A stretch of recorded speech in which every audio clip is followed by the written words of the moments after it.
അനീഷിനെ പറ്റിയിട്ട് ഒരു അലിഗേഷൻ, അനീഷിന്റെ ഫാൻസ് അസോസിയേഷനും അനീഷിന്റെ സഹോദരനെ പറ്റിയിട്ട് ഒരു അലിഗേഷൻ അനുമോളുടെ പേരൻസും അനുമോളുടെ പേരൻറ്റും സിസ്റ്ററും പറഞ്ഞതായിട്ട് നമ്മൾ കണ്ടിരുന്ന ഒരു വീഡിയോ ഞാനിങ്ങനെ കണ്ടിട്ടുണ്ടായിരുന്നു.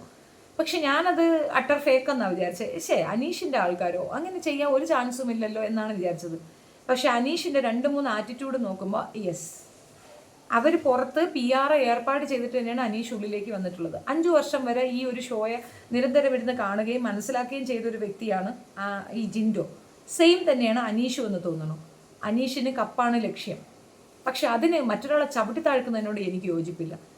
നമ്മളൊരു ഞാൻ കോമ്പറ്റീഷൻ ഒന്നും വിശ്വസിക്കുന്ന ആളല്ല. കോമ്പീറ്റ് ചെയ്ത് നമ്മളൊന്നും ജയിക്കേണ്ട ആവശ്യമില്ല.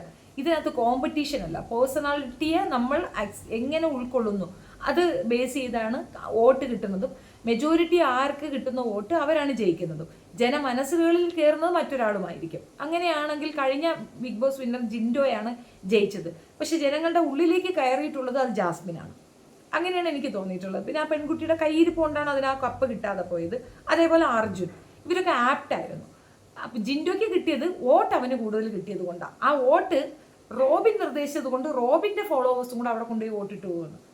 അനുമോളുടെ കേസിൽ അനുമോൾക്ക് ഓൾറെഡി നല്ല സപ്പോർട്ട് പുറത്തുണ്ട്. ബിക്കോസ് അവളെ ഇഷ്ടപ്പെടുന്ന ഒരുപാട് പേരുണ്ട്. അവളെപ്പോലെ ജീവിക്കാൻ ആഗ്രഹിക്കുന്നവരൊക്കെ അവളെ തന്നെ ചൂസ് ചെയ്യും. കാരണം പ്രത്യേകിച്ച് ഒരു ദോഷമൊന്നും ആർക്കും ചെയ്ത പെണ്ണൊന്നുമല്ല. അതുകൊണ്ട് തിരുവനന്തപുരത്തുകാർ പിന്നെ കണ്ണടച്ചു കൂട്ട് നിൽക്കും എന്നുള്ളതാണ്. അപ്പോൾ ഈ വിഷയം എന്താണെന്ന് പറഞ്ഞാൽ അനീഷ് എന്തിനാണ് അനുമോളെ ടാർഗറ്റ് ചെയ്യണമെന്ന് നോക്കുമ്പോൾ എനിക്ക് മനസ്സിലായത് അനുമോൾ കപ്പ് വിന്നറാകാൻ ഒരുപാട് ചാൻസ് ഉള്ള ആളാണ്. അനുമോളെ അടിച്ചൊതുക്കുക, അനുമോളെ ഇൻസൾട്ട് ചെയ്യുക എന്നുള്ളതാണ് ഇപ്പോൾ അനീഷ് കണ്ടുപിടിച്ച് വെച്ചിരിക്കുന്ന സ്ട്രാറ്റജി. അതൊരു ബോറൻ സ്ട്രാറ്റജിയാണെന്ന് ഞാൻ പറയും. അനീഷിന് കുറച്ചൊക്കെ ഒരു റെസ്പെക്റ്റ് ഉണ്ടായിരുന്നു.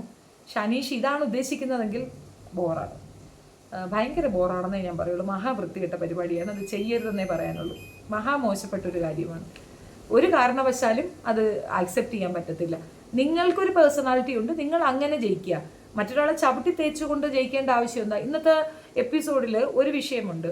അനുമോളെ വിളമ്പുന്നതിനെ ബേസ് ചെയ്തിട്ട് പറയുന്നു. പലയിടങ്ങളിലും അനുമോളെ പറ്റി ഈ ഒരു വിഷയത്തിൽ നന്നായി വിഷയം കൈകാര്യം ചെയ്യുന്നു എന്ന് പറഞ്ഞതാണ് അനീഷ്. പെട്ടെന്നൊരു ദിവസം മാറ്റി പറയുന്നത് എന്ത് അടിസ്ഥാനത്തിലാണ്? അപ്പം അനീഷ് എന്നെ പുകഴ്ത്തിയിട്ടുണ്ട്. അനുമോളുടെ ഈ വിളമ്പി കൊടുക്കുന്നത്, എല്ലാവർക്കും ഈക്വലായിട്ട് സെർവ് ചെയ്യണത്, അതുപോലെ ഭക്ഷണം ഉണ്ടാക്കുന്നതിനുള്ള മികവ്, ഇതൊക്കെ പുകഴ്ത്തി പറഞ്ഞിട്ടുള്ളത് അനീഷ് തന്നെയാണ്. പക്ഷേ അനീഷ് മറ്റുള്ളവർ ചേർന്ന് അനുമോളെ അടിക്കുന്ന ഒരു രംഗമുണ്ട്. അതായത് ഈ മട്ടൻ കറിയുടെയും അലുവയുടെ കേസാണ്. എങ്ങനെയാണെങ്കിൽ അലുവ കള്ളി എന്ന് അവളെ ഒന്ന് വിളിച്ചത് സ്ഥാപിക്കണം പിന്നെ ലാലേട്ടന്. എങ്ങനെയെങ്കിലും അവളൊരു അലുവ കള്ളിയാക്കി അങ്ങ് ഫിക്സ് ആക്കണം അയാൾക്ക്. അതിന് വേണ്ടിയിട്ടാണ്. പക്ഷെ അത് എറിച്ചില്ല, ആരും എടുത്തില്ല. അനുമോൾ ഉറച്ചു നിന്നുകൊണ്ട് പറഞ്ഞു, എനിക്ക് ഭക്ഷണം അങ്ങനെ വൃത്തികേടാക്കുന്നതിനോട് എനിക്ക് വിയോജിപ്പുണ്ട് ലാലേട്ട, ഞാൻ അതിന് കംപ്ലയിൻറ്റ് ചെയ്യും. അതായത് കേക്ക് കട്ട് ചെയ്യുന്ന സമയത്ത് തല്ലും പിടിയും ഉണ്ടാകുന്നു.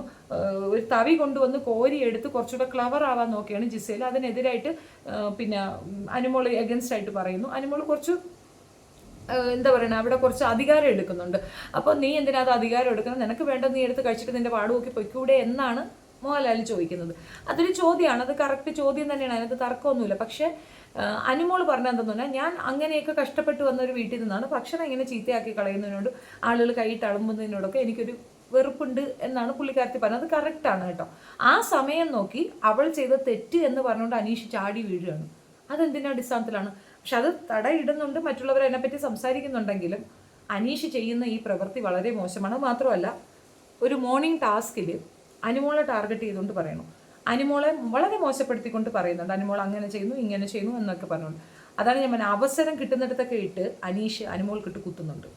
അതിൻ്റെ അർത്ഥം അയാളൊരു ഫുൾ ഇതായിട്ട് നിന്ന് അനുമോളെ ടാർഗറ്റ് ചെയ്താണ്. അനുമോൾക്ക് അത് മനസ്സിലായിട്ടില്ല. അനുമോൾ ഇപ്പോഴും ആ ഗെയിമിൻ്റെ സീരിയസ്നെസ്സിലേക്ക് വന്നിട്ടില്ല. ഗെയിമിൻ്റെ സീരിയസ്നെസ്സിലേക്ക് വന്നാൽ ഈ ടാസ്ക് എന്നല്ല, മൊത്തം ബിഗ് ബോസ് വിന്നർ തന്നെ അവളാകും.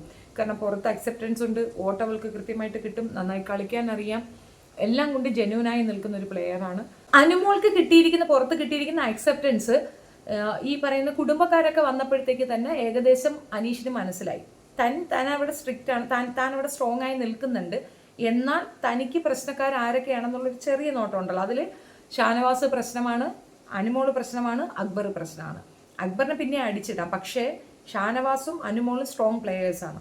അക്ബർ ജസ്റ്റ് ബിഗ് ബോസിന്റെ സപ്പോർട്ടോട് കൂടി അവിടെ നിൽക്കുന്ന വ്യക്തിയാണ്. യാതൊരു പിണ്ണാക്കും ഇല്ല അവൻ്റെ കയ്യിൽ.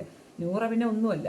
നൂറയെ സപ്പോർട്ടീവായി നിർത്തിയിരിക്കുന്നതിൻ്റെ റീസൺ, നൂറയോട് സഹാനുഭൂതിയോട് അനീഷ് പ്രവർത്തിക്കുന്നതിൻ്റെ റീസൺ മറ്റൊന്നുമല്ല.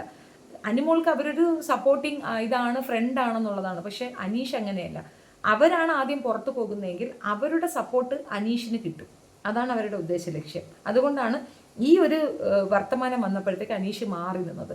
സോ 100% ഫേക്കായിട്ട് കളിക്കുന്നത് അനീഷാണ് ഇപ്പോൾ അവിടെ. മാറിയില്ല എന്നുണ്ടെങ്കിൽ മാറ്റി പറയേണ്ട ആവശ്യഘട്ടം വരും. എല്ലാം കൊണ്ട് പെർഫെക്ഷൻ ഒന്നുമല്ല, പുള്ളി ഇറിറ്റേറ്റിംഗ് ക്യാരക്ടർ തന്നെയാണ്. അനുമോളെ ഉപദ്രവിക്കാനും അനുമോളെ കുത്തിപ്പറിക്കാനുമായിട്ടുള്ള ഒരു യോഗ്യത അനീഷിനില്ല. അത്രത്തോളം ഒന്നും കയറി കളിക്കേണ്ട കാര്യമില്ല. എനിക്കത് തീർത്തും ഇഷ്ടപ്പെടാത്തതുകൊണ്ടാണ് ഞാൻ പറഞ്ഞത്. അതേപോലെ ഇന്ന് ഷാനവാസ് പറഞ്ഞൊരു കാര്യമുണ്ട്. ഫുഡിൻ്റെ കാര്യത്തിനെ പറ്റി ചോദിക്കുമ്പോഴത്തേക്ക് ലാലേട്ടൻ്റെ അടുത്ത് പറയുന്നുണ്ട് ഇവക്കൊരു നന്ദിയില്ലെന്ന്. നന്ദി കാണിക്കാൻ അവളെന്ത് നിന്റെ പട്ടിയാ, നിന്റെ വീട്ടിലെ പട്ടിയാ? അതെന്താണ് ഷാനവാസെ അങ്ങനെയൊക്കെ പറയുന്നത്? അവളെന്ത് നന്ദി കാണിക്കണമെന്നാണ്? നിങ്ങൾ ആരുടെയെങ്കിലും നന്ദി പ്രതീക്ഷയാണോ ജീവിക്കുന്നത്? നിങ്ങളിൽ നിന്ന് ആരെങ്കിലും നന്ദി പ്രതീക്ഷ നിങ്ങൾ തിരിച്ചു കൊടുക്കും? അതെന്താ നന്ദി പന്നി? അതിനാണ് അവിടെ പോയത്. നിങ്ങളെ വാല്യൂ കാര്യം അവള്. അതെന്താണ് അങ്ങനെയൊക്കെ പറയുന്നത്? അതായത് ഫസ്റ്റ് ടൈം തൊട്ട് അനുമോൾക്ക് വേണ്ടി സപ്പോർട്ട് പറഞ്ഞപ്പോൾ തൊട്ട് ഷാനവാസ് പറയുന്ന ഒരു കാര്യമാണ്, ഞാൻ നിനക്ക് വേണ്ടിയിട്ടാണ് വഴക്കുണ്ടാക്കി. ആർക്കും വേണ്ടിയിട്ട് വഴക്കുണ്ടാക്കണ്ട. ഒരു സിറ്റുവേഷൻ വരുന്നു, ആ സിറ്റുവേഷനിൽ നീ എന്ന വ്യക്തി എങ്ങനെ പ്രതികരിക്കും എന്നതാണ് അവിടുത്തെ ടാസ്ക്. ആ പ്രതികരണത്തിനെ ബേസ് ചെയ്തായിരിക്കും നിനക്ക് ആളുകൾ അനലൈസ് ചെയ്യുക ഇവന്റെ വ്യക്തിത്വം ഇതാണ് എന്ന്. അപ്പം നീ അവിടെ പ്രതികരിച്ചിട്ടുണ്ടെങ്കിൽ അത് അവിടുത്തെ ആ വ്യക്തിക്ക് വേണ്ടിയിട്ടല്ല, ഓൾ കേരള, അതായത് ഈ ഷോ കാണുന്ന എല്ലാ മനുഷ്യർക്കും വേണ്ടിയിട്ടാണ്. You are A good person. ഇങ്ങനെ ഒരു വിഷയം വന്നാൽ നിങ്ങൾ ഇങ്ങനെയായിരിക്കും അതിനെ പ്രതികരിക്കുക എന്നുള്ളതാണ് അവിടെ ഉള്ളത്. അത് മനസ്സിലാകാതെ കഥ എന്തെന്നറിയാതെ മന്ദബുദ്ധി അവിടെ പോയി കിടന്നുകൊണ്ട് പറയുന്നു. അനീഷ് നല്ല കൊട്ടു കൊടുക്കുന്നുണ്ട്. ഇത് അതേപോലെ ഈ ഒരു വിഷയം പറഞ്ഞ് മാറിയ ഉടനെ അനീഷിന് തിരിച്ചും കിട്ടുന്നുണ്ട് കൊട്ട്. അതായത് ചപ്പാത്തി കേസിൽ അക്ബർ കൊടുക്കുന്നുണ്ട്. ചപ്പാത്തി പരത്തി വയ്ക്കുമ്പോഴത്തേക്ക് അക്ബർ ഇവനെ ഇമിറ്റേറ്റ് ചെയ്തുകൊണ്ട് പറയുന്നില്ല, അത് സൂപ്പറായിരുന്നു, അങ്ങനെ തന്നെ മറുപടി കൊടുക്കണം. നിങ്ങളിപ്പോൾ ഞാൻ ചെയ്തോളാം, അതൊരു ധാഷ്ട്യം ഉണ്ടല്ലോ, അത് ഉണ്ട്. പിന്നെ ഷാനവാസിൻ്റെ ഗസ്റ്റർ, അതിനെപ്പറ്റി ഞാൻ കഴിഞ്ഞ തവണ പറഞ്ഞിട്ടില്ല എന്ന് പറഞ്ഞ് കുറേ പേര് പറയുന്നുണ്ട്. അത് ഞാൻ പറയാത്തതെന്നറിയാമോ? അയാളെ എത്രത്തോളം പ്രൊവോക്ക് ചെയ്യുമോ അയാൾ തിരിച്ച് ഇറിറ്റേറ്റ് ചെയ്യും. അത് അയാളുടെ റൈറ്റ്സ് ആണ്. ആ പ്രൊവോക്കേഷൻ കൊണ്ടാണ് അയാൾക്ക് അത് ചെയ്യേണ്ടി വരുന്നത്. അത് ശരിയാണെന്ന് വെച്ചാൽ എൻ്റെ ഒരു അഭിപ്രായം, എന്നോട് അങ്ങനെയൊക്കെ കാണിച്ചാൽ ഞാൻ ഷോ എന്നൊക്കെ മറന്നിട്ട് അടി വരിച്ചിട്ട് ഇറങ്ങി വരും. പക്ഷെ എന്ത് ചെയ്യാനാണ്, അതാണ് കളിയുടെ മറ്റൊരു ഭാഗം എന്നുള്ളതാണ്. അപ്പോൾ ശരി, നിങ്ങളുടെ അഭിപ്രായം എന്താണെന്ന് കമൻറ്റ് പറയുക. വീഡിയോ ഇഷ്ടപ്പെടുകയാണെങ്കിൽ ലൈക്ക് ചെയ്യുക, ഷെയർ ചെയ്യുക and subscribe my channel. Thank you so much.